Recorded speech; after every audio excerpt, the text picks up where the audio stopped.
एक गांव में एक किसान खेत में काम कर रहा था। कड़ी धूप में भी वह बिना रुके काम कर रहा था। उसके खेत में एक कुआं था जिसका पानी स्वच्छ और शीतल था। खेत के किनारे एक बरगद का पेड़ भी था जो बड़ा और घना था। तभी वहां दो घुड़सवार बरगद के पेड़ की छांव में आकर रुके। दोनों घुड़सवार गर्मी और प्यास से बेहाल थे। उनके घोड़े भी हाँफ रहे थे। दोनों ने अपने घोड़े वहीं बरगद के पेड़ की छांव में खड़े कर दिए। घोड़ों से उतरकर दोनों पेड़ के नीचे सुस्ताने बैठ गए। किसान ने उन्हें देखा तो वो भी काम बंद कर उनके पास आया। उसने दोनों को कुएं का शीतल जल पिलाया। उसने घोड़ों के लिए भी जल की व्यवस्था की। किसान ने घुड़सवारों का परिचय पूछा। उन्होंने बताया कि उन्हें राज कर्मचारी की नौकरी मिली है।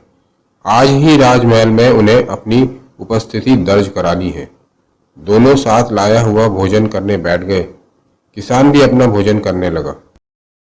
उसी समय वहां एक फल बेचने वाला गुजरा। उन घुड़सवारों ने उसे रोका और फल दिखाने को कहा। उन्होंने उससे कुछ फल लेकर खाए। सहसा एक घुड़सवार बोला, तुम हमें सड़े हुए फल दे रहे हो? हमें बीमार करना चाहते हो? फल वाला बोला, नहीं भाई, मैं एकदम ताजे फल लाया हूँ। घुड़सवार फिर बोला, एक तो सड़े फल बेचते हो और ऊपर से झूठ बोलते हो। जानते नहीं हम राज कर्मचारी हैं। तुम्हें इस अपराध के लिए कारावास का दंड करवा देंगे। फल बेचने वाला घबरा गया। बोला, आप कह रहे हैं तो शायद फल खराब होंगे, मुझे क्षमा कर दीजिए। घुड़सवार धूर्तता से बोला, ऐसे क्षमा नहीं मिलेगी। या तो कुछ धन दो या फिर कारावास का दंड भुगतो। फल बेचने वाला और डर गया। उसने उसके पास जितना धन था वह घुड़सवारों को देकर चुपचाप वहां से चला गया। दोनों घुड़सवार अपनी धूर्तता पर प्रसन्न होते हुए राजमहल की ओर प्रस्थान कर गए।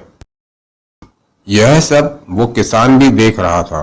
वह समझ गया था कि दोनों घुड़सवारों ने राज कर्मचारी होने का भय दिखाकर फल वाले के फल भी खा लिए और उससे धन भी ऐंठ लिया है। उसे क्रोध तो बहुत आया, परंतु वह भी राज कर्मचारी के भय से कुछ बोल नहीं पाया।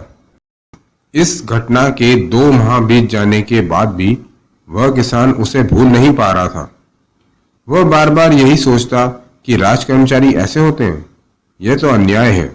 राजा की जानकारी में यह बात अवश्य आनी चाहिए, परंतु राजा तक कैसे पहुंचा जाए।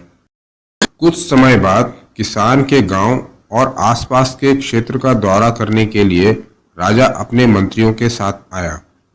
उस क्षेत्र के सभी मुखिया राजा से मिलने के लिए उनके ठहरने के स्थान पर गए।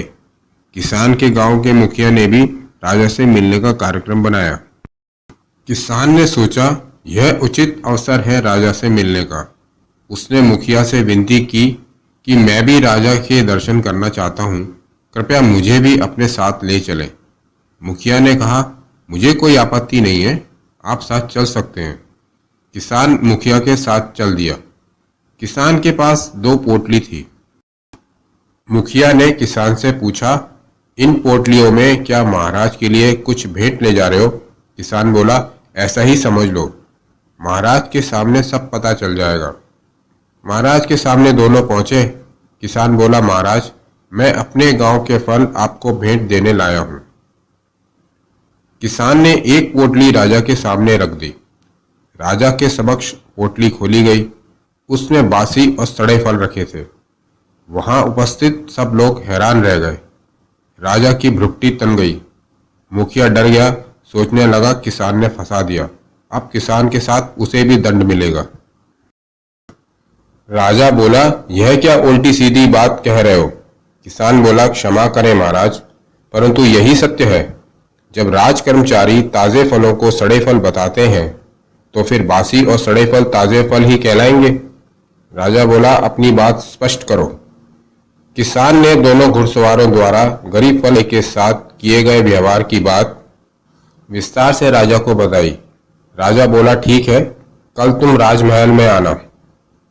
राजा राजमहल लौट गया। अगले दिन किसान राज दरबार पहुंचा। राजा ने किसान से पूछा, तुम जो बात कह रहे हो वह कब की है? किसान बोला, महाराज, करीब 2 महीने पुरानी बात है। राजा बोला, 2 महीने पहले जिन लोगों ने राज कर्मचारी के रूप में कार्य आरंभ किया है, उन सबको दरबार में इसी समय बुलाया जाए। सारे कर्मचारी राज दरबार में उपस्थित हो गए।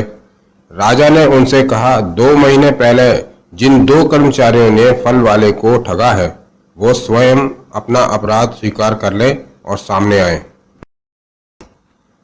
वो दोनों कर्मचारी किसान को देखकर घबरा गए। किसान भी उन्हें पहचान गया। किसान ने उन दोनों की ओर संकेत कर दिया। दोनों भय से कांपते हुए क्षमा मांगने लगे। राजा बोला, कभी नहीं। तुमने जो अपराध किया है उसकी क्षमा नहीं मिलेगी। हमारे राज्य में ऐसे लोगों के लिए कोई स्थान नहीं है जो अपने पद का गलत लाभ लेते हैं। राजा ने उन दोनों को कारावास का दंड दिया। राजा किसान से बोला, हम तुम्हारी प्रशंसा करते हैं। तुमने सत्य सामने लाने का साहस किया। हम तुम्हें पुरस्कार देना चाहते हैं। किसान बोला, महाराज, मैंने यह सब पुरस्कार के लिए नहीं किया।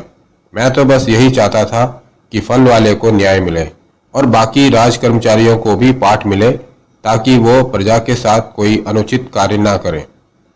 किसान अपने गांव लौट गया। गांव में उसका भव्य स्वागत किया गया।